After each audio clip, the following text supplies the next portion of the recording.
نبارك بالتأكيد للأهلي مثل ما باركنا في البداية. الأهلي قدم مباراة كبيرة استحق عليها الفوز. اليوم الأهلي يعود من الباب الكبير، يعني بعد خسارته للسوبر الأفريقي، ويعود بالسوبر المصري، ويعود ببطولة جديدة اليوم، يعني بطل آسيا وأفريقيا والمحيط الهادي.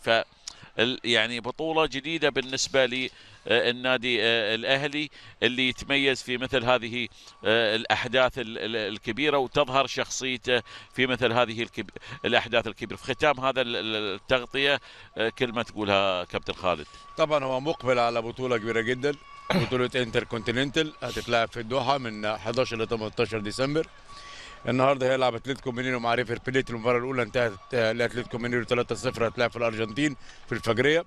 الماتش الثاني بوتافوجو هيلعب مع بينارول. الماتش الاولاني خلص 5-0. العوده بكره باذن الله، وبالتالي بطوله ننتظر منها النادي الاهلي كما عودنا.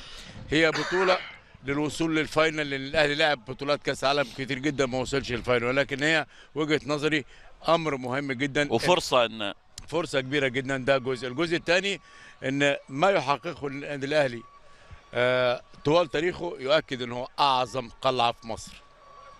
لا، مش في مصر، في الوطن العربي ما في مصر. انا بتكلم في حدود مصر في الوقت الحالي، وبعد كده نخش في الوطن العربي. لا ترى شوف، اليوم الموضوع في الفترة الأخيرة دخل نقاش كبير في هالموضوع. اللي يحكم في هالموضوع بطولاتك، بس وضعك، بطولاتك وأرقامك وإنجازاتك. لك أن تتخيل واحد زي مارسيل كولر بعد أن كليس البيت لفترة سنة ونص سنتين لإصابة في الركبة بعد منتخب النمسا، يتولى إدارة النادي الأهلي ويعود مرة ثانية للتدريب ويحقق في خلال سنتين 11 بطولة. هذا هي قيمة النادي الأهلي واسم النادي الأهلي وتاريخ النادي الأهلي وعراقة النادي الأهلي، وبالتالي هو أعظم قلعة في مصر واعظم قلعه في الوطن العربي واعظم قلعه في افريقيا. ده بالارقام بالارقام مش بالكلام. اوكي مع الختام. صراحه الجمهور اللي حضر اليوم، هذا الشغف اللي عندهم هو السبب الرئيسي في أن هذا الفريق يصل إلى ما وصل إليه اليوم. 155 بطولة بفارق بطولة واحدة عن ريال مدريد، وربما يتجاوز الرقم القياسي خلال الفترة القادمة. أنا أعتقد أن الأهلي يستحق هذه البطولات، والبطولات كذلك تستحق الأهلي، ونتمنى إن شاء الله أنهم يوصلوا إلى نهاية بطولة القارات. كابتن صلاح، يعني هارد لك نادي العين، 1000 مليون مبروك للنادي الأهلي. وأحلى ختام الكابتن الخطيب بيشيل الكاس الافرو اسيوي، دي معناها كبير قوي. كل سنه وانت طيب يا كابتن، عيد ميلاد سعيد. كل سنه وانت طيب انت كمان، ربنا كان من يومين. ما هو وكابتن فاروق جعفر وكابتن سيد عبد الحفيظ، ويعني كابتن الخطيب كل سنه وانت طيب يا كابتن. اعتقد هذه افضل هديه لميلاد كابتن محمود الخطيب ال70 هذه البطوله. ويوم نتكلم عن رئيس تاريخي، صح. مع التقدير للرؤساء كلهم، لكن نتكلم اوكي على الفتره اللي تولى فيها محمود الخطيب، والإنجازات اللي تم تحقيقها في هذه الفترة لم تتحقق من قبل. 100%. الزمن ده الضغوط صعبة جدا. زمان كانت الدنيا هادية شوية، دلوقتي الضغوط عالية جدا. السوشيال ميديا يعني صعبة جدا. الأهلي لما بيخسر بطولة الضغوط كلها بتروح على رئيس النادي، على الكابتن محمود الخطيب، الله يكون في عونه، لأن مجلس الإدارة مفوضه في ملف كرة القدم بالكامل. فبالتالي نجاح كبير انه يرجع الكابتن محمد رمضان، نجاح كبير انه يقدر يقفل على الفرقة برغم الخسارة في السوبر الافريقي، ولكن بيفضل الكابتن الخطيب بالثبات الانفعالي بتاعه، بنجوميته. انا فرحان جدا ان اللعيبه ومحمد الشناوي خلوا الكابتن هو اللي يرفع الكاس في الاول. دي حاجه كويسه جدا تبين ان الكابتن نفسه مبسوط وفرحان.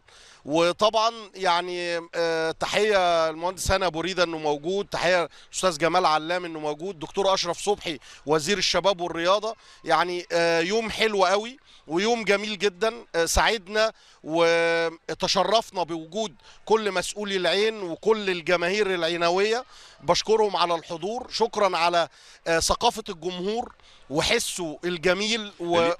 اليوم يعني بعيد عن بغض النظر عن النتيجة، لكن اليوم كان يوم حلو بالظبط. كل الأمور كانت سلسة جدا في الدخول الخروج. جمهور النادي الأهلي تعامل مع المباراة برقي شديد جدا. الأمور كانت منظمة. اللي موجود في الملعب حتى لو ما يخصه في الفريقين كان ولوياء راح يستمتع. ودي الأجواء حلوة، ودي حاجة من الحاجات اللي ما بتحصلش كتير. طبيعي ان في كل مباراة لازم يبقى في خناقة خناقتين. النهاردة ما شاء الله الدنيا هادية جدا. النادي الاهلي لازم يبني على كده. اللعيبة محتاجين جدا. انا عاجبني جدا النهاردة عودة اشرف داري، نقطة مهمة جدا للنادي الاهلي النهاردة. وجود وسام ابو علي بالقوة الكبيرة اللي عليه. رجوع امام عاشور للتهديف بواحد من احلى الاهداف اللي شفتها في الفترة الاخيرة. وجود حسين الشحات وعودته لمستواه. 1000 مليون مبروك للنادي الاهلي ومجلس ادارته وجماهيره. لو خليت وليد للصبح لا هو بيواصل. واضح انه هو عطشان تحليل. ايوه ترى هو المفروض كان يكون معانا في السوبر المصري، كان المفروض يكون معانا، بس في ظروف صارت ما قدرنا نستضيفه، فاليوم يعوض الغياب. الف مبروك. واحنا ما فينا ابو نواف انه هو يعوض الغياب بتاعه. شكرا. كابتن لوثر ماتيوس، انا سعيد جدا باستضافتك معانا. ان شاء الله مو بالمره الاخيره اللي بتكون معانا في ابو ظبي الرياضيه. انت واحد من الاسماء اللي اي قناه تتمنى وجودك معاها. انت من الاساطير الكبيره، وان شاء الله الاحداث الكبيره انت موجود معانا في ابو ظبي الرياضيه. شكرا لحضورك معانا كابتن. ثانك يو كابتن خالد بيومي، شكرا كابتن جزيلا خالد لك. ثانك يو. بشكرك يا ابو نواف وشرفتونا في مصر ونورتونا.